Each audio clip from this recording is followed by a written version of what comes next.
Station पर भूतों की बारात।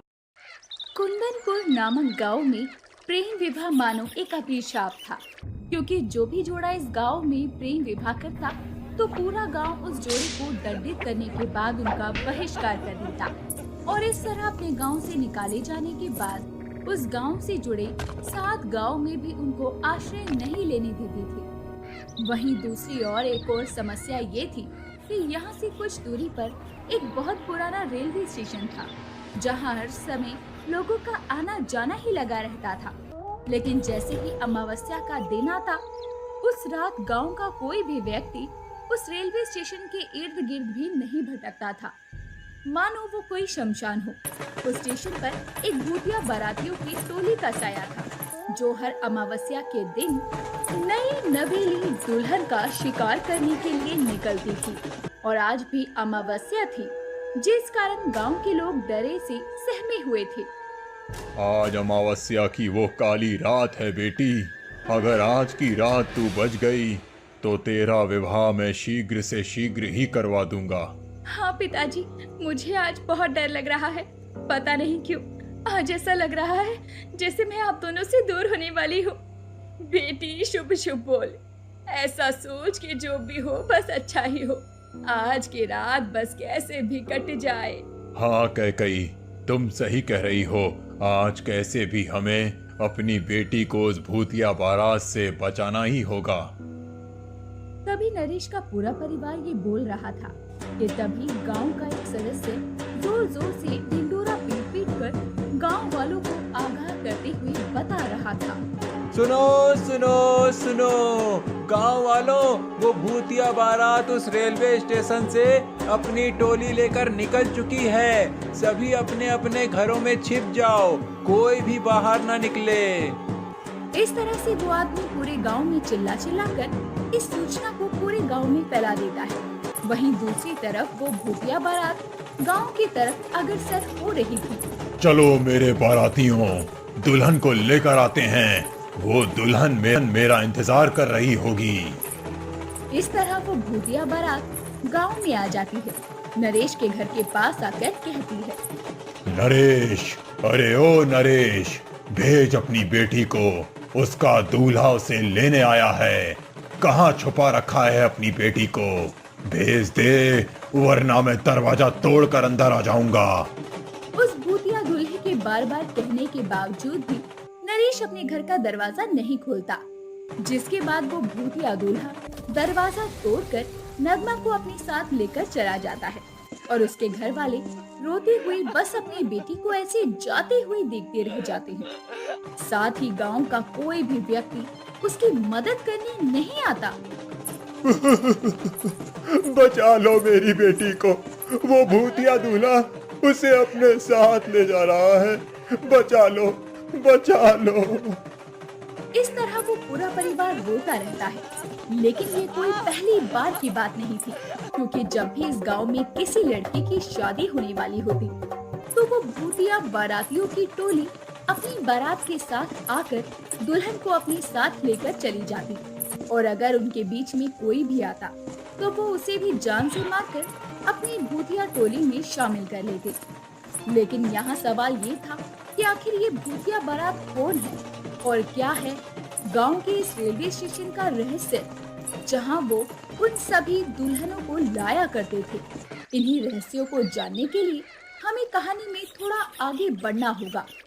अगली सुबह देखिए गांव वालों, उन भूतिया बारात का कहर हर अमावस्या को हमारे गांव पर पड़ता है और हमारी बेटियों को वो अपने साथ लेकर चला जाता है। इसका निवारण निकालने के लिए मैं बहुत से ऋषि मुनि, पंडितों और तांत्रिक के पास गया, लेकिन मुझे वहां भी इसका कोई हल नहीं मिला।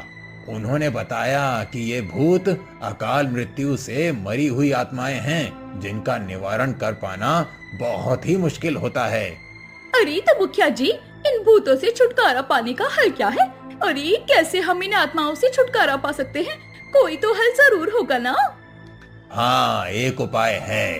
अगर वो भूत स्वयं अपनी इच्छा से अपनी इस आत्मा को त्याग दें, अपने इस भूतिया रूपी शरीर को छोड़ दें, तो वो इस धरती लोक से मुक्त हो जाएंगे और दूसरी जीवनी में चले जाएंगे। लेकिन ये तो मुखिया जी बहुत ही मुश्किल समाधान है। ऐसा हो पाना एक असंभव कार्य जैसा है। हाँ, तुमने सही कहा, लेकिन अब इस समस्या का हल ऊपर वाला ही निकाले। ये कहकर सभा बर्खास्त हो जाती है और सभी अपने अपने काम पर चले जाते हैं। वहीं कुछ ही दिनों में मुखिया की बेटी नैना अपने प्रेमी ऋषभ को अपने साथ घर लेकर आती है। पिताजी, मैं और ऋषभ एक दूसरे से बहुत प्यार करते हैं। ऋषभ बहुत ही अच्छा है, वो मेरा बहुत ख्याल रखेगा। बस आप हम दोनों के प्रेम विवाह के लिए मान जाइए। प्रेम विवाह? तुम्हारी हिम्मत कैसे हुई प्रेम विवाह के बारे में सोचने की? तुम्हें पता है ना कि हमारे गांव की क्या रीति रिवाज है। तुम्हें सब पता होते हुए भी तुमने ये सब सोचा? ससुर जी, आखिर इस प्रेम विवाह में क्या समस्या है? आखिर क्यों आप हमें एक दूसरे से शादी करने के लिए मना कर रहे हैं? चुप हो जाओ लड़के, और मुझे ससुर जी मत बोलो। आज तेरी ही वजह से मेरे घर की राजकुमारी मेरे ही खिलाफ है। आज मेरी बेटी को मेरे मान, प्रतिष्ठा, इस गांव के रीति रिवाज कुछ भी दिखाई नहीं दे रहे। उसे बस तू दिखाई दे रहा है। वो आधी हो चुकी है। लेकिन फिर भी आप अपनी बेटी से कितना भी प्यार करते हो, लेकिन उससे भी बड़ा आपका मान सम्मान, प्रतिष्ठा। प्रेम विवाह कोई पाप थोड़ी ना है। तुम हमारे रीति रिवाजों के बारे में क्या जानते हो? कुछ नहीं जानते तुम। वर्षों से जो हमारे गांव में चल रहा है, आगे भी वही चलता रहेगा, अब चाहे वो मेरी बेटी ही क्यों ना हो। इस तरह मुखिया गांव से अपनी बेटी का बहिष्कार करने और उन्हें दंड देने के लिए एक सभा बुलाता है। मेरा इस गांव का मुखिया होने के नाते मेरा पहला कर्तव्य इस गांव का हित है। इसीलिए मैं अपनी खुद की बेटी का इस गांव से बहिष्कार करता हूं। लेकिन इससे पहले इन दोनों को दंडित किया जाएगा। इन्हें कल सुबह 50-50 कोड़े मारे जाएंगे। इससे पहले इन्हें अलग अलग काल कोठरी में बंद किया जाए। ये मेरा आदेश है। नहीं पिताजी, ऐसा मत कीजिए। नैना अपने पिताजी के आगे बहुत गुहार रही है, लेकिन वो उसकी एक नहीं सुनता और दोनों को अलग अलग एक कमरे में बंद कर दिया जाता है। लेकिन वो भूल जाते हैं कि आज वही अमावस्या की काली रात थी। आज फिर वो भूतिया बारात अपनी टोली के साथ दुल्हन लेने के लिए गांव में आ जाती है और इस बार वो और किसी को नहीं बल्कि मुखिया की बेटी नैना को लेने आए थे, क्योंकि उसके पिता के दिमाग में अब उनकी शादी का ख्याल आ रहा था।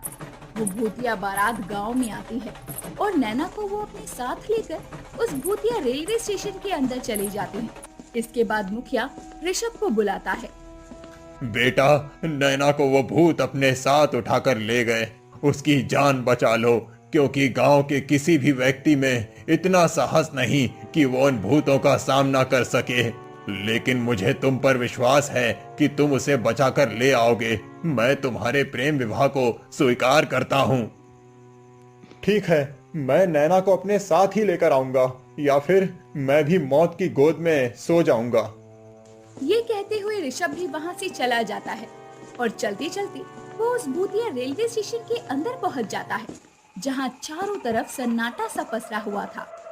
वहाँ पहुँचते ही रेलवे स्टेशन पर उसे कुछ भूत दिखाई देते हैं, जो कि उसे बंदी बना लेते हैं।